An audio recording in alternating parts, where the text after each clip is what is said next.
I won't take any more time than the allotted time, but a couple of my beginning slides are related to this set of questions we just had.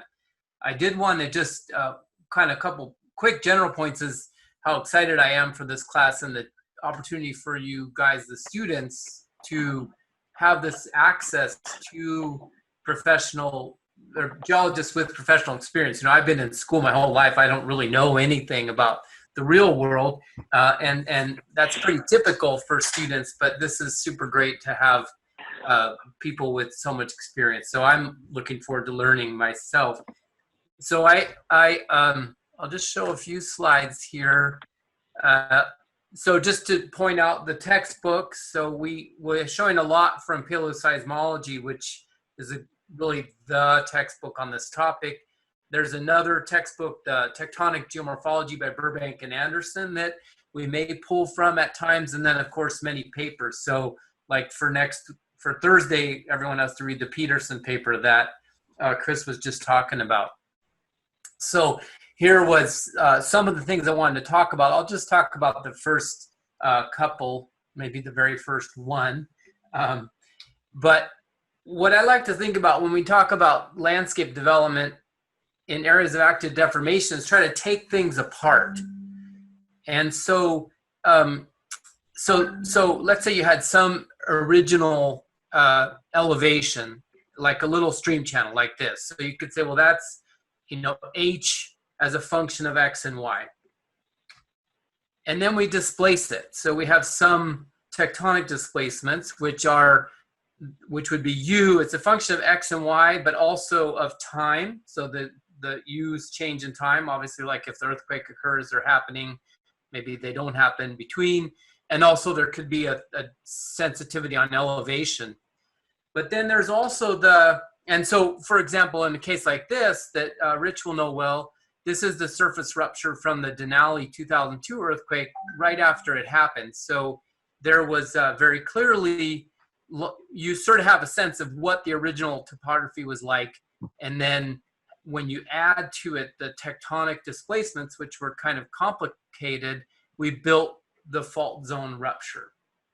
Now, when we add in then the geomorphic displacements, they also change the topography. And so I call them sort of V, and mostly we think of geomorphic displacements as just vertical, they're erosion and deposition. But they also vary in space and time. And so here, for example, is a stream channel that we've studied a bunch on the San Andreas, where you see on the lower right, these really pretty channels that are displaced recently by active faulting on the San Andreas, but then going further here to the northwest, we see these older channels that have basically more geomorphic displacement. And so our ability to retrieve the tectonic displacement starts to diminish. Here's an even more complicated case where this pressure ridge has lifted up along the San Andreas fault, mostly just in this zone, and then been carried away from that uplift zone, which is sort of relatively stable or stationary. And as it was carried away, that material is then eroded significantly. So by the time we get to this end, the geomorphic displacements are kind of swamping the tectonic ones.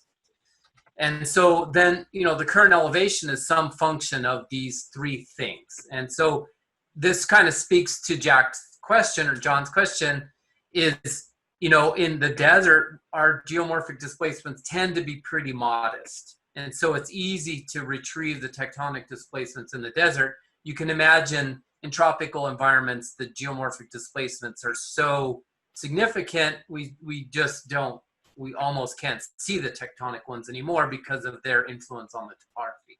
So two other sort of definitions then is the surface processes act to change the elevation through erosion and deposition, while the tectonic ones depress or elevate or horizontally displace the surface directly. And then the other thing that we'll talk a lot about in this class is geomorphic markers. So these are landscape elements for whose geomorphic displacements are small enough that we can interpret the tectonic displacements. So that's mostly what we care about, is the tectonics. If we were geomorphologists or surface process people, we might say, okay, well, we'll assume we understand the tectonic displacements and we'll study the geomorphic ones. So we can go both directions. And the sort of final point maybe would be what really is a big deal in terms of marker formation and geomorphic surface processes is climate variation. So climate sort of driving the processes and their rates. And what we know is that climate has varied over time. And that's probably the big marker. That's what drives the formation of all these features that then it gets displaced by repeated earthquakes. So I'll stop there. Obviously, we can talk forever about these topics, and I'll sneak in some of the examples of the faults that I was going to show when time comes. But thanks very much for your attention, and thanks, Chelsea, for leading us today and for everyone's contributions. Great. Any final questions?